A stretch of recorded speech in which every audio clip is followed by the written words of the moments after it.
age, I wouldn't get too hung up on how old something is. We can have something that's almost brand new.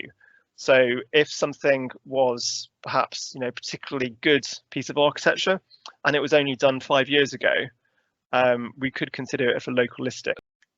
So if I go through a few examples, there's going to be lots and lots of things in clay country which aren't designated, which is the reason we chose it as an area. It doesn't have a sort of the same representative sample of heritage assets as the rest of Cornwall. So there's things there which should perhaps have been considered at some point for listing or scheduling, which haven't, whether that's sort of non-conformist chapels, local institutes, housing, sort of remnants of the clay industry, ports and harbours, coastal defences, all these things. There's an awful lot there which might be considered. And there's going to be lots and lots of little things as well which tell us about the past. Obvious ones are going to be things like mileposts and signposts.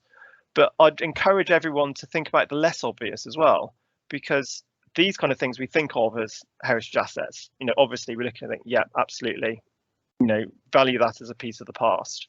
But what we call the pre-War Boys signs, because War Boys was this committee which sort of standardised all the road signs throughout the UK in post-war years.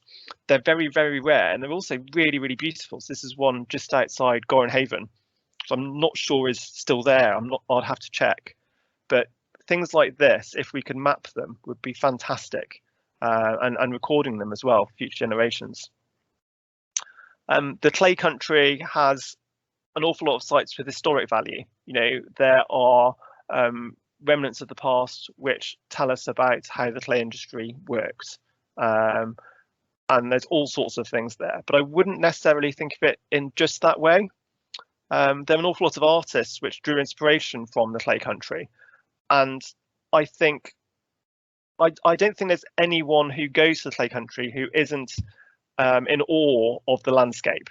I mean, it's not called the Cornish Alps for nothing. When you see some of the tips and the impact on the landscape, I can see the sky tips from my house near Bodmin, and it's something which is sort of ever present. So they have an aesthetic value as well as sort of an archaeological and historic value, which I don't think should be ignored. So don't necessarily limit yourself to thinking in one way. And again, don't think about things as being ancient. This is the mural that was done recently in St Austell, and each of these tiles was handmade by a member of the community who had a sort of role to play in the design and making of it. So as well as being arguably a really beautiful mural which smartens up part of town, it's got a lot of historic communal value as well for the community, even though it's only a few years old. So don't be just focus on the old things. We are interested in ancient sites, we are interested in ancient archaeology, but we're also interested in lots of other things as well. So do think widely about what you might be putting onto the website. And there's going to be really modern buildings as well. This one might be a bit of a Marmite building. Some people love it, some people hate it. But the use of what I think is PTFE foil for the balloons for the geodesic domes, I think at the time was quite innovative. So there's an argument about that. It's been used in several films, including a James Bond film. So buildings like this could be put on the local list as well, potentially. So again, really don't be limited. And modern architecture in Cornwall, there's lots of people that enjoy living here and want to create a beautiful home for themselves and their children. And those modern buildings, even going back to the Victorian period, aren't always recognised or recorded. So the more knowledge we have of those kind of buildings, the better, really. In terms of architecture, archaeology, the project's going to be really, really important. This is a site called Leskernick, near where I live near Bodmin.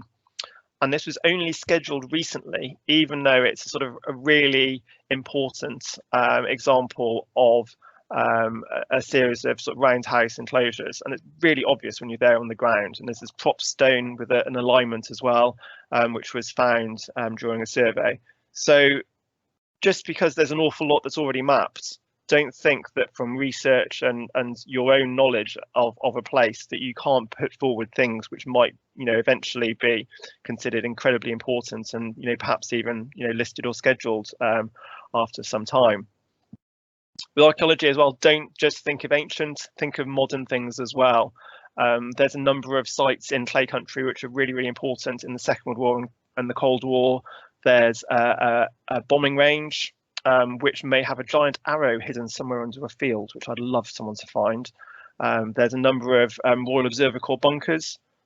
There's some auxiliary unit bunkers, which is this top secret secret army from the Second World War. There's an awful lot of things like pillboxes, beach defences,